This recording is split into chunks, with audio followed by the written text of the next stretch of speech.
Welcome to Neural Nexus podcast, where we explore the hottest topics shaping the world. Let's dive in. Okay, let's settle in for another deep dive. Today, we're really pulling back the curtain on the politics in a key state, a really crucial one, focusing on, well, one senator's reelection strategy. We're talking Senator Jon Ossoff, Democrat from Georgia, and his 2026 campaign that's coming up. Georgia, I mean, you know this. It's become such a battleground, especially now, right? Especially after Trump managed to win it again narrowly in 24. Right. And our mission today really is to unpack all that, the strategies, the challenges Ossoff's facing, and, the way things are shifting in Georgia politics. We want to see what it means for, well, the bigger picture, and importantly for you, how does this affect the informed citizen? And we're using a pretty detailed NBC News report here. It really gets into the analysis of what's happening on the ground. Good stuff. So, Georgia, it's really cemented itself as this political bellwether, hasn't it? I mean, picking the winner in the last three presidential races, and hugely important for Senate control in 2020 and 22. Democrats used to point to wins there and say, see? Trump's pushing away moderate voters. Georgia's turning blue. But is that still the thinking? That is the million-dollar question now. The narrative's definitely shifted. People are asking, were those Democratic wins just kind of an anomaly fueled by the COVID-19 pandemic, like some Republicans claim? Or is Georgia actually a truly purple battleground? We've got Andrew Gillespie, political science professor at Emory University, basically saying Ossoff's reelection is going to be an uphill battle. Because fundamentally, she says, the state still privileges Republicans. Yeah, and that 2024 Trump win in Georgia, it really highlights the challenge for Ossoff. You saw a higher GOP turnout, right? And these small but noticeable shifts towards Trump, even in Democratic strongholds. Plus, maybe less enthusiasm among some core Democratic voters.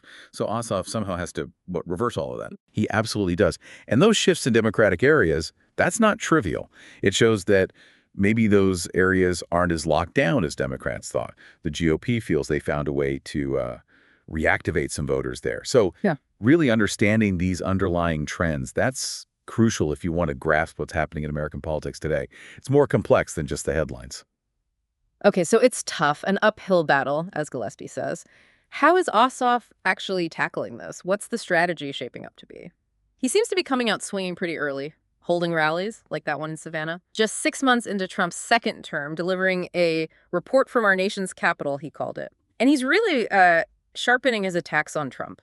He actually said, let me get the quote right, "It turns out that when Donald Trump said he was going to fight for working class Americans, what he really meant was he was going to take away your health care to cut taxes for the rich." Pretty direct. Very direct. And notice how he's framing it. He's weaponizing Trump's own legislative achievement, or at least what's positioned as one. That big, beautiful bill, the huge Republican spending package. Ossoff isn't just attacking the policy, he's using the name and the scale of it, framing it as this, massive giveaway to the rich that adds trillions to the debt, directly contradicting Trump's fight for the working class message. It's a specific target. And it's not just about the spending bill, is it? I saw he has a whole broken promises list, even bringing up things like the DOJ not releasing more files on Jeffrey Epstein's death. But yeah, the main focus seems to be hitting that big, beautiful bill hard. He had some really specific lines on that, like, you can't claim to be for working men and women when you defund their hospitals and nursing homes, and then listing things like, more people are unemployed, the wars are still raging, the debt is exploding, prices are going up. He also said they've destroyed Medicaid and defunded hospitals and added $4 trillion to the debt to cut taxes for the rich.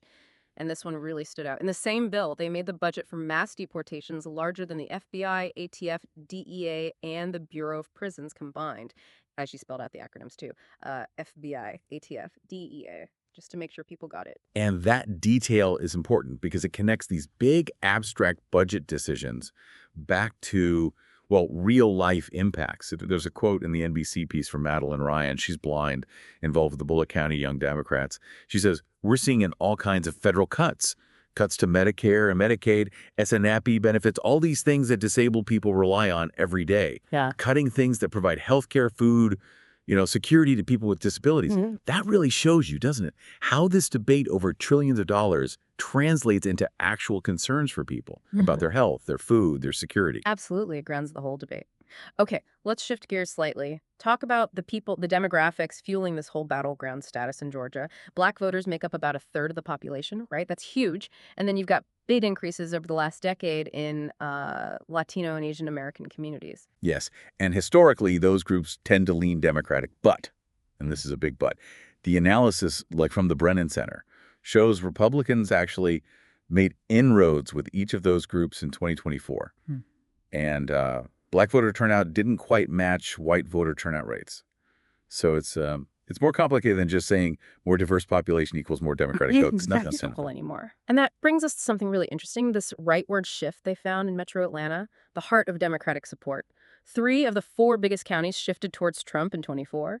Fulton County, where Atlanta is, shifted 1.5 points right. Gwinnett shifted a bit more. DeKalb almost 3 points right.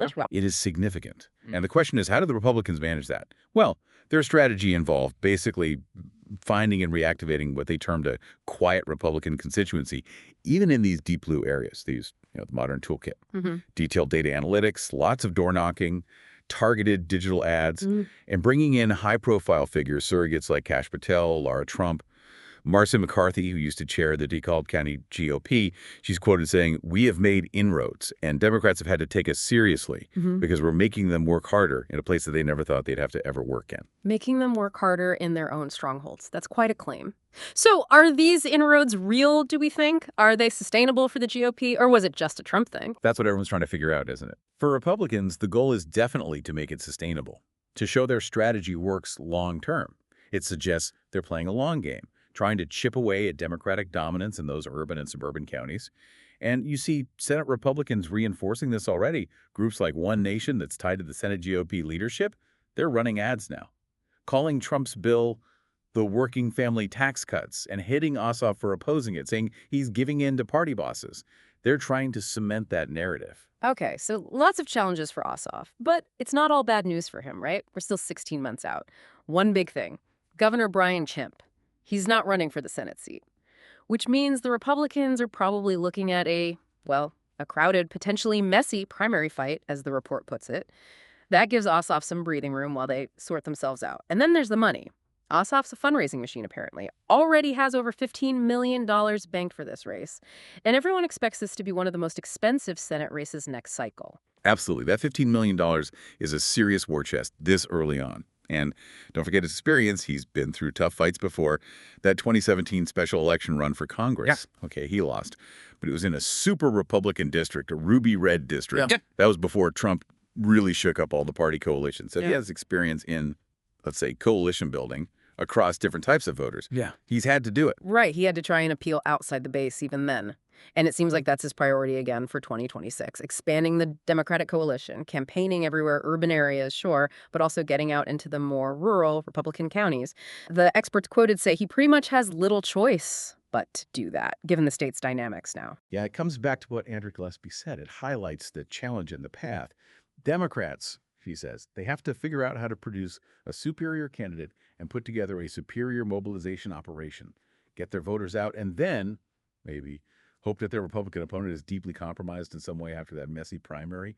It really underscores just how competitive Georgia is. Razor-thin margins, high stakes. And you hear that mix of, determination and maybe a bit of anxiety from voters, too. Like Stacey Michael in Savannah quoted saying, "I want more visibility. I want them to speak and say, this is not what we want. Don't leave us blindly wondering." And William Hurd, a retired teacher, saying, "Democrats got to get better at winning elections and getting the message out and compromising amongst themselves even." It's quite the mix, isn't it? Strategy, demographics, money, messaging. Okay, so let's try and wrap this up. We've done a real deep dive here. We've seen Ossoff going on offense early, hitting Trump hard on the big, beautiful bill, framing it as broken promises. We looked at Georgia's shifting demographics more diverse, but also seeing GOP inroads, even in places like Metro Atlanta. That's key. Republicans seem to have found a strategy to make Democrats work harder everywhere, but Ossoff, he has advantages too. No Kemp in the race, a big pile of cash. It sets up a fascinating contest. Absolutely. And what this means for you listening is that this Georgia Senate race, it's more than just one state. It really is a microcosm of the bigger political fight happening across the U.S. It's a test case. Can a state truly stay purple in this hyper-polarized time? And which strategies Ossoff's direct attacks, the GOP's targeted ground game, will actually work to motivate voters and maybe, just maybe, persuade the few who are undecided.